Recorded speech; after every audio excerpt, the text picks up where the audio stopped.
ঘন্টা আমরা 500 টাকা যাই, 700 টাকা, 600 টাকা।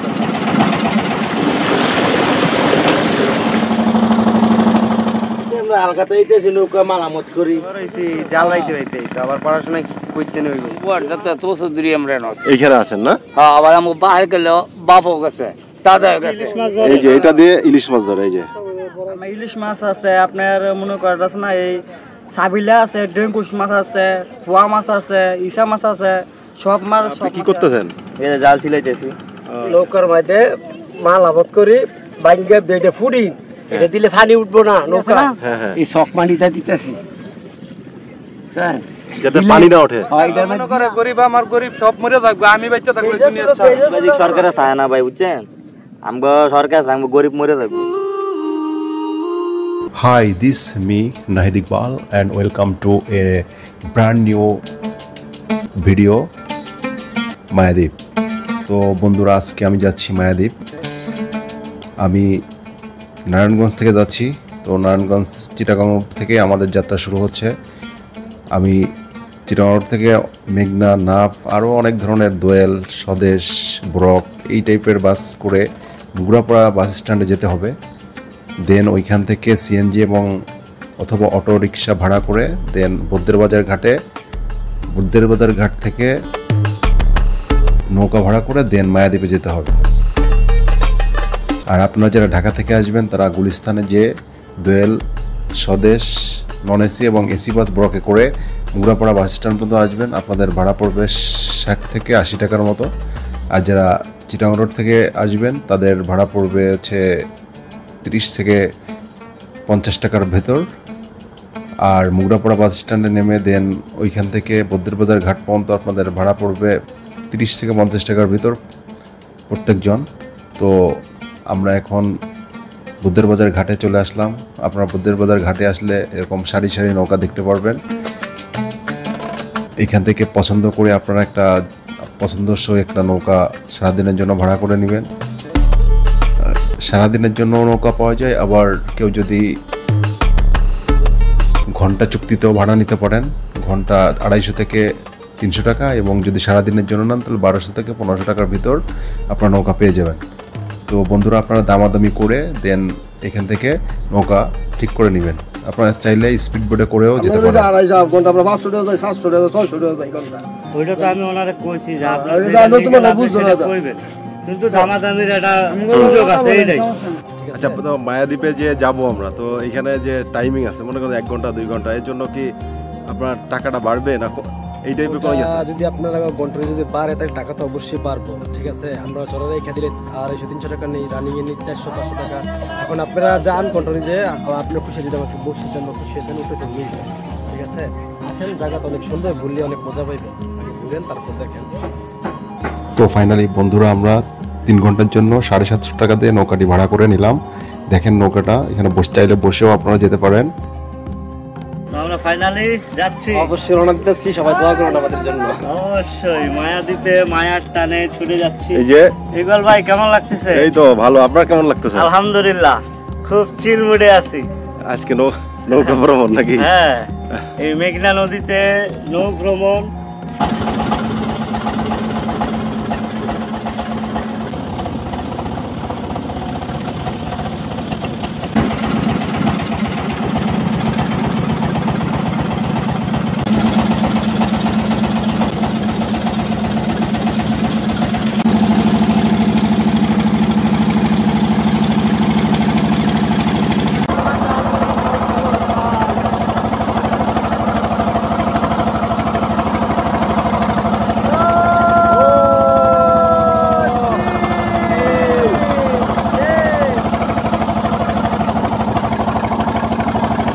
তো বন্ধুরা, মায়াদ্বীপ সম্পর্কে আপনাদের কিছু জানিয়ে দিই।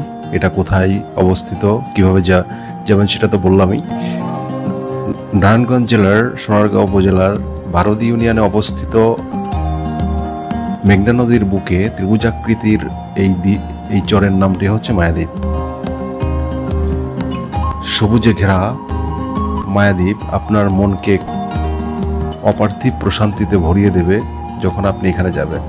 খোলা প্রান্তর, নদীর ঢেউয়ের সমান্তরালে বয়ে চলা বাতাস আর মাতাল করা একটি দুপুর, সব মিলিয়ে এই দ্বীপ যেন ভ্রমণ প্রেমীদের কাছে একটি অমায়িক জায়গা হয়ে উঠেছে এবং সব কিছু মিলিয়ে এটি যেন একটি জাদুপুরী।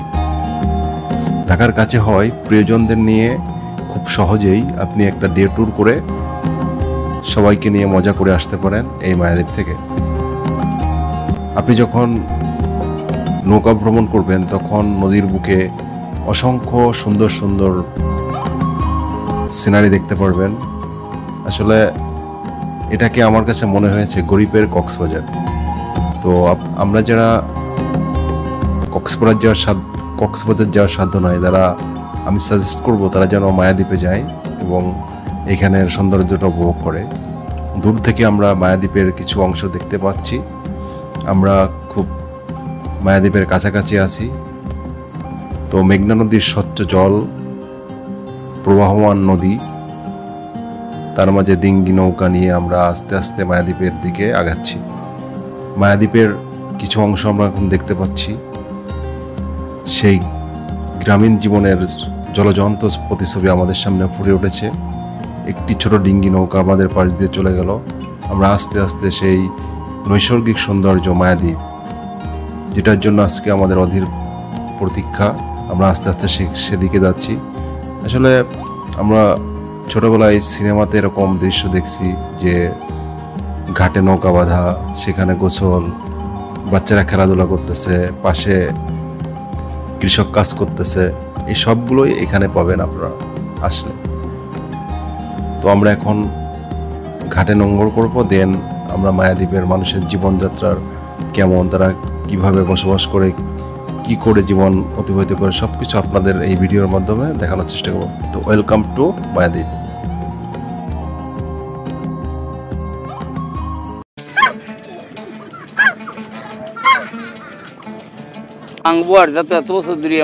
এইখানে আছেন না?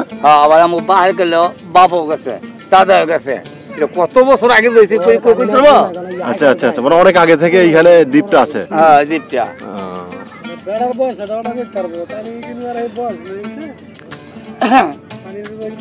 আচ্ছা, এই জালটা কি আপনারা নিজেরা বানান? না, এটা মেশিনে বানায়। মেশিনে মেশিনে এবার আমরা এটা তৈরি করি, জাল মেশিনে বাই নিয়ে আনি, এবার এই জাল তৈরি করি আমরা। আচ্ছা, আপনারা মেরামত করে তারপর আছে অনেক কিছু করতে হয়। এটা দিয়ে ইলিশ মাছ ধরে না? এই যে এটা দিয়ে ইলিশ মাছ ধরে। এই যে এখানে ভাইয়েরা আছে, এরাও এখানে মাছ ইলিশ মাছ ধরে। হাই দিয়ে দেন। ইলিশ মাছ আমি ধরি না, আমি নৌকা চালাই। আচ্ছা আচ্ছা, আপনি নৌকা চালান। আচ্ছা আচ্ছা, আপনি নৌকা চালান। হ্যাঁ, নৌকা চালাই। কতদিন যাবত নৌকা চালান এখানে? নৌকা চালাই আমি প্রায় 8 বছর চালাই নৌকা চালান না? আচ্ছা, এই যে এখানে ভাইয়েরা আছে, মাছ ইয়া করে। এই যে ছোট বাবুরাও আছে। মাছ আছে আমার, ইলিশ মাছ আছে, আপনার মনে করেন আছে না, এই সাবিলা আছে, ডেঙ্কুশ মাছ আছে, পোয়া মাছ আছে, ইসা মাছ আছে, সব মাছই আছে। তো আপনারা যে মাছ ধরতে যান এই মেঘনা নদী দিয়ে নৌকায় করে, তো মিনিমাম কতদিনের জন্য বের হওয়া হয়? ধরেন পরে 4 মাস ধরে, মানে অনেক দূর যায়। 4 মাস ধরে শুধু কি ইলিশ মাছ ধরেন না অন্যান্য মাছ ধরে? 4 মাস ধরে ইলিশ মাছ। আমার নাম হলো সোহেল। আপনি কি এখানে আপনার বাসা? এখানে কি মাছ ধরেন? করতেছি, মাছ ধরেন। আচ্ছা আচ্ছা, পড়াশোনা করেন? না, পড়াশোনা নাই। আচ্ছা আচ্ছা, ছোট থেকে বড় হয়েছি জাল রাইতে রাইতে, আবার পড়াশোনা করতে নইব। আচ্ছা, খুব দুঃখের বিষয়। আপনারা কি নৌকা বানান? না ভাই। আচ্ছা আচ্ছা, এটা কি করেন? নৌকা মারামত করি। ও আচ্ছা আচ্ছা, মানে যে নৌকাগুলো ইয়া হয়, যেগুলো রিপেয়ার করেন। হ্যাঁ, আলকাতরা দিলে কি হয়? আলকাতরা দিলে নৌকায় পানি উঠে কম। পানি ওঠে কম। ও আচ্ছা আচ্ছা, আপনারা কি এখানে মাছ ধরেন? হ্যাঁ, এখানে মাছ ধরে পড়া যায়। ও আচ্ছা, এখানে কি কি মাছ পাওয়া যায়?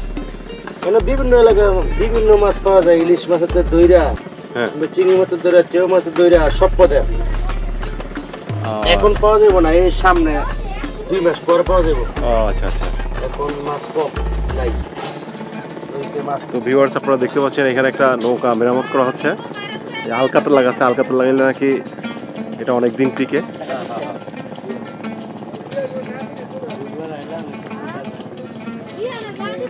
এই কি নাম? এই কি নাম তোমার?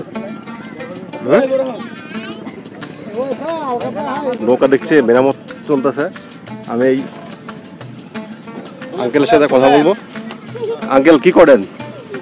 এটা নৌকার মধ্যে মাল আবাদ করি বাইঙ্গে বেডে ফুডি এটা দিলে পানি উঠবো না নৌকায়। আলকাতরা দিতেছি এটা পুরা নৌকার মধ্যে এটা ইয়া দিলে ফিনিশিং দিলে আর পানি উঠবো না। পানি উঠবে না। পানি উঠবো না।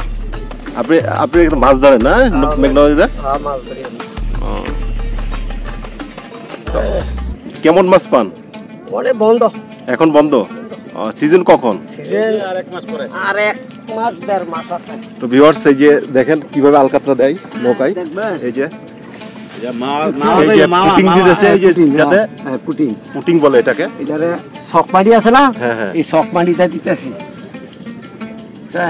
যাতে পানি না ওঠে। হ্যাঁ এটার মধ্যে দিয়া আবার আলকাতরা আবার ফিনিশিং দিব। আগে এটা ফাটা গেলি ফাটাগুলো ইয়া করতেছেন, বন্ধ করতেছেন। আচ্ছা বুঝছেন না? বুঝছি এবার। দেন আলা 50 সাইডে দিবেন। তো ভিউয়ার্স এই যে ভিতরেও পুটিং চলতেছে না? মেশিন বইবো। ও আচ্ছা আচ্ছা। মেশিন বইবো গেলে ইয়া করতেছে। এটা নাট পাইলা ইয়া করতেছে। ইয়া পদ্মায় দেবো নৌকা। এটা কি পদ্মায় যাবে? ও আচ্ছা আচ্ছা। আপনি কি করতেছেন? এটা জাল ছিলাইতেছি। আচ্ছা আচ্ছা। এটা জালের নাম কি এটা? এই কোনাবের। আমরা সুতার জাল বলি, কোনাবের বলি। আচ্ছা সুতার জাল বা কোনাবের। এটা দিয়ে কি মাছ ধরেন আপনারা? ইলিশ মাছ, সব পদের মাছ। আচ্ছা বড় পদের সব পদের মাছ। ইলিশ মাছটা বেশি। ইলিশ মাছটা বেশি আর কি। আচ্ছা আপনারা এইটা কি এই যে পাশে যে মেঘনা নদী এখান থেকে? মেঘনা নদী মারি কয়েকদিন পরে আমরা মামা জামুক আর কি পদ্মা সেতুর এই জায়গায় গিয়ে ওইখানে মাছ মারা শেষ হলো আমাদের দেশে মাছ মারি। আচ্ছা আচ্ছা আচ্ছা।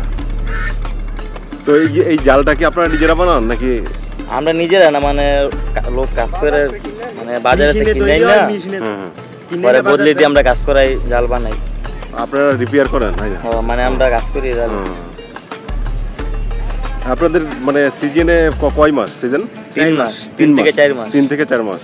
আর আর যে 6 মাস 8 মাস থাকে বা 6 মাস থাকে এটা কি করেন? এটা আমাদের দেশে ভাই, দেশের বাড়ি কাজ করেন? হ্যাঁ দেশে এই মেঘনা নদীর জাল ভাই। আচ্ছা মনে করেন যে সিজনে কেমন মাছ ওঠে আপনার? কেরম 20,000 30,000 টাকা মানে দৈনিক পাওয়া যায় আর কি। দৈনিক পাওয়া যায়। আপনারা কত জনের টিম করে যান? 4 মাসে হিসাব করলে 5-6 জন, 5 থেকে 6 লাখ টাকা পাওয়া যায়। 5-6 জন যাই আপনার 3 মাস বাই 3 থেকে 4 মাস 7 লাখ 8 লাখ টাকা আনতে পারি 3 মাস। 3 মাসে। হ্যাঁ। তো এটা দিয়ে কি আপনার মানে পুরো বছর কভার হয়? না পুরো বছর না, মানে ফ্যামিলি চলে আর কি, মানে কোনো মতে আর কি জীবন চলে আর কি, কোনো মতে চলে আর কি। তো ভিউয়ার্স আপনারা দেখছেন যে এখানে এই যে কোনা জাল, এটা কোনা জাল না? হ্যাঁ কোনা ভাই। কোনা বেড জাল দিয়ে আসলে এনারা মাছ ধরে। এরা এখানের বাসিন্দা মায়াদ্বীপের। তো এইখানের যে তাদের যে জীবনযাত্রার মান আসলে এতটা বেশি না। তারা 4 মাসের মতো মাছ করে মাছ ধরে, যেটা পায় সেটা দিয়ে তাদের সংসার চালানো অনেক কঠিন হয়ে যায়। সরকার তো মনে করে গরিব আমার গরিব সব মরে থাকবে, আমি বাচ্চা থাকলে আর কিছু লাগে না। মানে সরকার বা দিতে কম মূল্য ধর গরিব কাঙ্গাল অনেক সরকারের অনেক সরকার কোনো ফিলার মানে এই পর্যায়ে যাইয়া অনেক এই কালে এভাবে আছে। মানে কি করবো, গরিব কাঙ্গাল না খাই আমার তো কাঁচা সবজি যে সবজি ছিল 30 টাকা ভাই 30 টাকা, সেই সবজি করছে মানে 70 টাকা 80 টাকা। তো অনেক কি করে খাইবো গরিব কাঙ্গাল? গরিব কাঙ্গাল অনেক বাচ্চারা ভাও দেই না। আগে যাই দুগা ডাল ভাত খাইছে, এখন খাওয়ার অনেক কষ্ট হয়ে যায়। রুজি রোজগার কইরো কষ্ট হয়ে যায় ভাই। টের কাম রাইতরা বইলে টের কাম। তো এইসব কাজ কর্মে করলে তো ভাই গরিব কাঙ্গাল আমগা দিক সরকারে চায় না ভাই, বুঝছেন? আমগা সরকার আমগা গরিব মরে থাকবো। আমগা একই জমিন নাই, সরকার কত বাধিত মূল্য কত আঙ্গর সরকার এক ভূমি ভরে রয়েছে, দিতে বাধ্যতা হয় না। তো সরকার গরিব কোনটাই চাইলো, কোনটাই গরিব গিয়া বিচারলো সরকার? সরকারেরটাই বুঝি, আঙ্গটা গরিবের ডার কোনো বুঝে না। গরিবের বেতনটা বুঝে না যে গরিব কিভাবে চলে, কিভাবে কি করে, এই ডার বাধ্যতামূল্য হয় না। মানে চায় খালি ভোটটা দাও সরকারের, এই দূরত্বই অবিরত হয়। আর তাই ঢাকা শহরে উন্নত করু, আমগো মায়ের দিকটা উন্নত করে লেগে পারে না সরকার। আমগো মায়ের ঘরে না থাকতে হয়, কারণ আমরা গাঙ্গ তো জায়গা নাই, আমগো খাতা দিলে মুহূর্তে তো কোনো যাওয়ার কোনো অস্তিত্ব নাই। মানুষ একটা কথা বলে মাইনা চলতো।